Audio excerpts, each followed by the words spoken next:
Hey guys, welcome back to my channel Bansal biology. दोस्तों, अभी एक बहुत बड़ा सवाल ये आता है कि क्या हम पीएचडी कर सकते हैं सीएसआई नेट के अलावा भी। अगर हमारे पास सीएसआई नेट नहीं है, किसी भी रीजन की वजह से हमारा सीएसआई नेट एग्जाम नहीं अच्छा होता है और हमें श्योर है कि हमें पीएचडी ही करनी है, तो इसका मतलब ये नहीं है कि हम सिर्फ सीएसआई नेट के साथ ही अटके रहें। क्योंकि कितनी बार ऐसा हो सकता है कि सीएसआई नेट एग्जाम हमारा अच्छा नहीं जाए लेकिन बाकी के एंट्रेंस पीएचडी एंट्रेंस हमारे अच्छे चले जाएं। तो हम हमारे पास यहाँ पर क्या क्या अपॉर्चुनिटी है दोस्तों, कि अगर हमें पीएचडी ही करनी है लेकिन सीएसआर नेट के अलावा भी अपॉर्चुनिटीज देखने हैं, ताकि सीएसआर नेट हमारा नहीं हो तो हम कुछ और एग्जाम दे दे। तो वो क्या क्या अपॉर्चुनिटीज होती है, आइए देखते हैं। तो यहाँ पर बेसिकली दोस्तों, सबसे पहले तो हमें अपनी एलिजिबिलिटी चेक करनी है। आपकी एलिजिबिलिटी 55% होने चाहिए मास्टर्स में, सबसे पहली चीज। दूसरी चीज, आपको यहाँ पर जो है अपने एडमिशन के लिए किसी पीएचडी या यूनिवर्सिटी में एक्सेप्ट होना पड़ेगा और फिर जाके आपको फेलोशिप जो है मिलती है। हम सीएसआर नेट क्यों देते हैं? क्योंकि उसके थ्रू हमें फेलोशिप मिलती है। अब इस कंडीशन में अगर हमें पीएचडी करनी है तो उसके लिए हमारे पास क्या क्या ऑप्शंस होते हैं। एक तो होती है इंस्पायर फेलोशिप। इंस्पायर फेलोशिप जो है वो यहाँ पर इंस्पायर फेलोज को दी जाती है। इंस्पायर फेलोज वो होते हैं दोस्तों जो बेसिकली अपने जो यूनिवर्सिटीज है उसमें टॉप करते हैं, कॉलेजेस में टॉप करते हैं, उनको बेसिकली इंस्पायर फेलोशिप मिलती है। तो ये स्पेसिफिकली उन स्टूडेंट्स के लिए होता है। फिर यहाँ पर होती है आईसीएमआर और आईसीएआर फेलोशिप। आईसीएमआर और आईसीएआर फेलोशिप बेसिकली क्या होती है? Indian council of medical research. And यहाँ पर आईसीएआर होती है एग्रीकल्चरल रिसर्च से रिलेटेड। तीसरी जो होती है वो गेट के थ्रू होती है। काफी सारे स्टूडेंट्स को पता ही नहीं होता कि गेट के थ्रू भी आप पीएचडी में जाके फेलोशिप ले सकते हो दोस्तों। डेफिनेटली आप यहाँ पर ले सकते हो। और चौथी होती है टीआईएफआर। टाटा इंस्टीट्यूट जो है वो भी यहाँ पर फेलोशिप प्रोवाइड करता है जेजेडबलई बिल्स के एग्जाम के थ्रू। पहले डीबीटी का भी एक एग्जाम हुआ करता था दोस्तों, अब डीबीटी का एग्जाम नहीं होता है। तो अगर आपके पास सीएसआई नहीं है और आपको फिर भी अगर पीएचडी में एनरोल होना और आपको जेआरएफ चाहिए, तो सबसे पहला तरीका है कि आप यहाँ पर आईसीएमआर जेआरएफ का एग्जाम दे सकते हो। आईसीएमआर जेआरएफ जो है वो यहाँ पर बहुत सारे स्टूडेंट्स को फेलोशिप प्रोवाइड करता है। और अगर आप microbiology, genetics, zoology, physiology, biochemistry, biomedical science में इंटरेस्टेड हो, आप डेफिनेटली इनका एग्जाम दो। स्टाइफंड सेम वही रहती है जो सीएसआर के थ्रू रहती है। इसमें 120 स्टूडेंट सेलेक्ट होते हैं।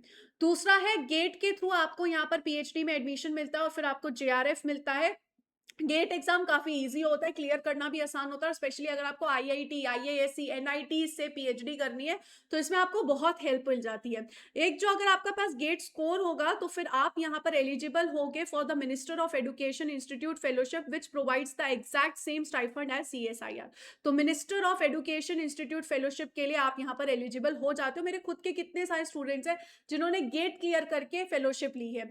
तीसरा होता है जेजीडबलई बिल्स का। टीआईएफआर इसका पार्टनर होता है। इस कंडीशन में अगर आपको लाइफ साइंस बायोलॉजी से रिलेटेड इंटरेस्ट है तो आप यहाँ पर इस एग्जाम को दे सकते हो। दिसंबर में होता है। इसमें अगर हम इंस्टीट्यूट्स देखें तो टीआईएफआर होता है, एनसीबीएस होता है, सीसीएमबी होता है, और ये सारे इंस्टीट्यूट एक से बढ़कर एक है दोस्तों। रिसर्च में एनसीबीएस का तो बहुत ज्यादा नाम होता है। इसमें भी आपको सेम स्टाइफंड मिलती है। स्टाइफंड जो है वो यहाँ पर सेम टू सेम है। अगर आप इन पार्टिसिपेटिंग इंस्टीट्यूट में पीएचडी करना चाहते हो, बेस्ट एग्जाम है। नेक्स्ट एग्जाम होता है आईसीआर, एआईसीई, जेआरएफ, एसआरएफ का, जो यहाँ पर एग्जाम होता है दोस्तों। इसमें भी सेम आपको फेलोशिप मिलती है अगर आप एग्रीकल्चरल यूनिवर्सिटीज में, या फिर जो एसएयू होती है, स्टेट एग्रीकल्चर यूनिवर्सिटीज होती हैं, या फिर जो भी इनकी जो भी इनके साथ कनेक्टेड यूनिवर्सिटीज है, उनमें अगर आप जाके पीएचडी कर दो तो आपको फेलोशिप मिलती है। तो इट्स नॉट लाइक कि हमारे पास सिर्फ सीएसआई नेट का ही एग्जाम है, हमारे पास इतने सारे और एग्जाम भी प्रेजेंट है दोस्तों। डीबीटी भी पहले था लेकिन अब वो हटा दिया गया है। डीबीटी को सीएसआर के साथ ही मर्ज कर दिया गया। पहला तरीका ये हो गया। उसके बाद होता है स्पॉन्सर्ड प्रोजेक्ट रूट होता है, जिसमें डायरेक्ट हायरिंग होती है।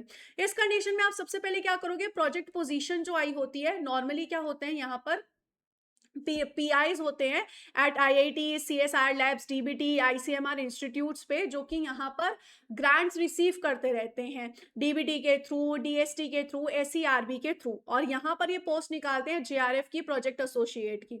आप 6 से 12 महीने इनके साथ वर्क कर सकते हो, आप असिस्ट कर सकते हो पीआई को, और उसके बाद फिर आप वहाँ पे उनके अंडर पीएचडी को रजिस्टर कर सकते हो, जिसमें आपको यहाँ पर फेलोशिप मिल जाती है। आपको फेलोशिप के मिलने के बहुत चांसेस हो जाएंगे।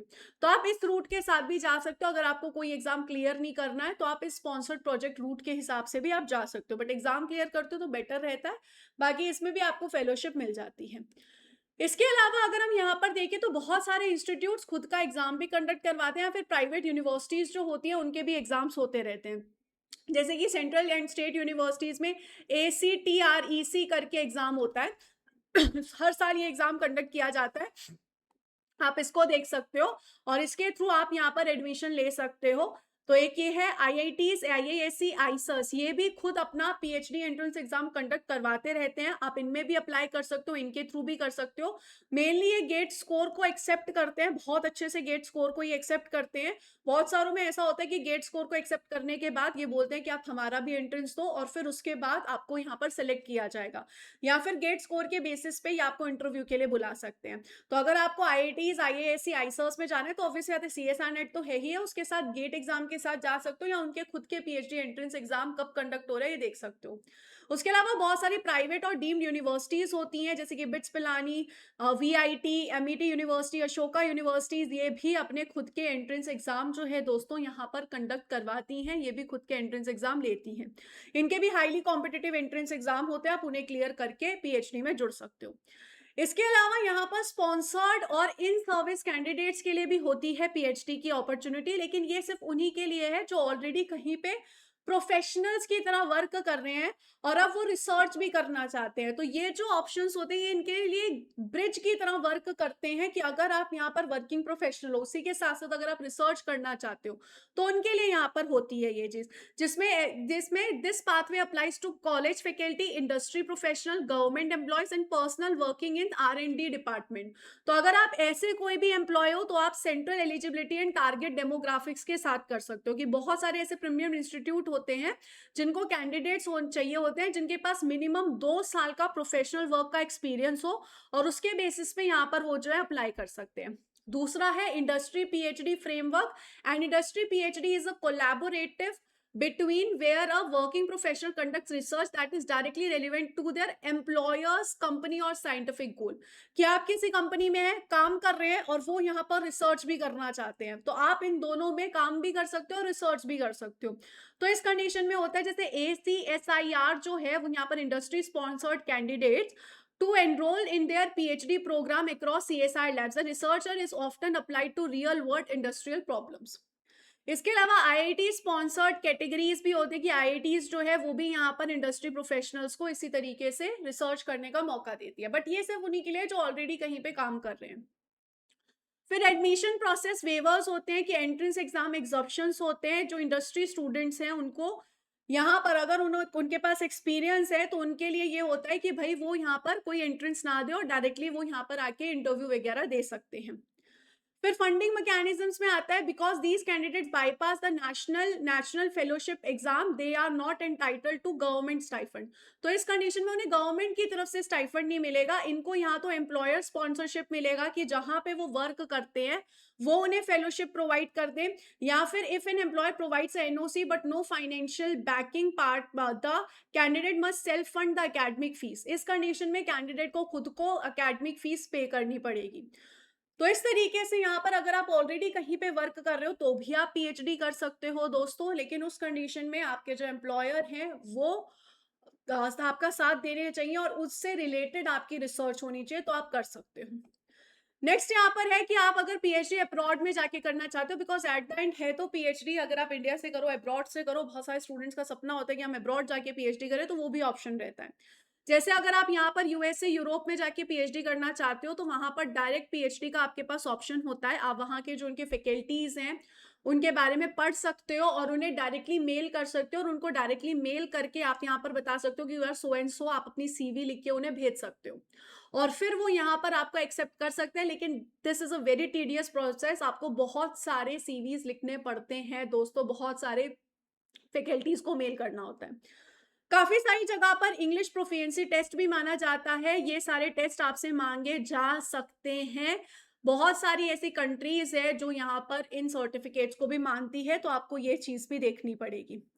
अब इसमें आपके सामने दो चीजें होती हैं, यूएसए में स्पेसिफिकली ये होता है कि उनमें अम्ब्रेला प्रोग्राम चलता है कि पहले 2 से 3 साल आप लेबोरेटरी रोटेशन पे होते हो, आपको एक स्पेसिफिक लेबोरेटरी नहीं दी जाती, आप लैब रोटेशन करते हो। और एक यहाँ पर यूरोप यूके में ये होता है कि आपको डायरेक्टली एक स्पेसिफिक लैब दे दी जाती है और वहां पर आप जाके रिसर्च कर सकते हो।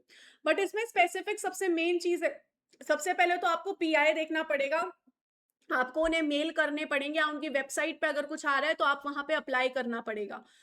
फिर अगर आपका वहाँ पे इंटरव्यू होता है, सब कुछ होता है, आप सेलेक्ट होते हो, तो फिर वहाँ पे फंडिंग होती है। फंडिंग में यहाँ पर एक तो यूएस मॉडल है कि PhD candidates are generally fully funded होते हैं, या फिर यूरोप मॉडल है कि जर्मनी, स्विट्जरलैंड और many European nationals doctoral researchers are employees not students. तो वहां पर उन्हें ये कंसीडर किया जाता है, जैसे मेरे भी एक स्टूडेंट है जो अभी सेलेक्ट हुए हैं, उन्होंने यही बताया था कि हमें स्टूडेंट्स नहीं कंसीडर किया जाता, हमें एम्प्लॉयज ही कंसीडर किया जाता है, तो हमें प्रॉपर सैलरी मिलेगी। तो उस कंडीशन में यहाँ पर आपको फंडिंग मिल जाती है, लेकिन इसमें सबसे बड़ी चीज यही होती है कि दोस्तों आपको कोई फैकल्टी मिलनी चाहिए, कोई पीआई मिलना चाहिए जो आपको सेलेक्ट करेगा। उसके लिए आपको अप्लाई करना है उनकी वेबसाइट पे, आपको उन्हें मेल्स भेजने हैं, आपको उनके काम को देखना है और उसके बेसिस पे आप सेलेक्ट होगे। तो इस तरीके से दोस्तों बहुत सारे तरीके हैं जिसके थ्रू आप पीएचडी में जा सकते हो। इट्स नॉट लाइक कि सिर्फ सीएसआईआर है और सिर्फ सीएसआईआर की तरफ से ही आपको फेलोशिप मिलती है। There are a lot of ways जिसके थ्रू आपको फेलोशिप मिलती है, तो आप उन सारे सिस्टम्स को भी एक्सप्लोर करो। सिर्फ सीएसआईआर के पीछे ही मत भागो, because at the end goal is कि हमें पीएचडी करनी है, वो गोल है। और इसीलिए अगर आपको बंसल बायोलॉजी के ऑल पीएचडी एंट्रेंस कोर्सेज के साथ जुड़ना है दोस्तों, तो बंसल बायोलॉजी के ऑल पीएचडी कोर्सेज के साथ भी आप जुड़ सकते हो। I wish you all the very best guys, take care of yourself, thank you so much, I will meet you in the next session, till then ध्यान रखिएगा अपना, bye bye guys, take care.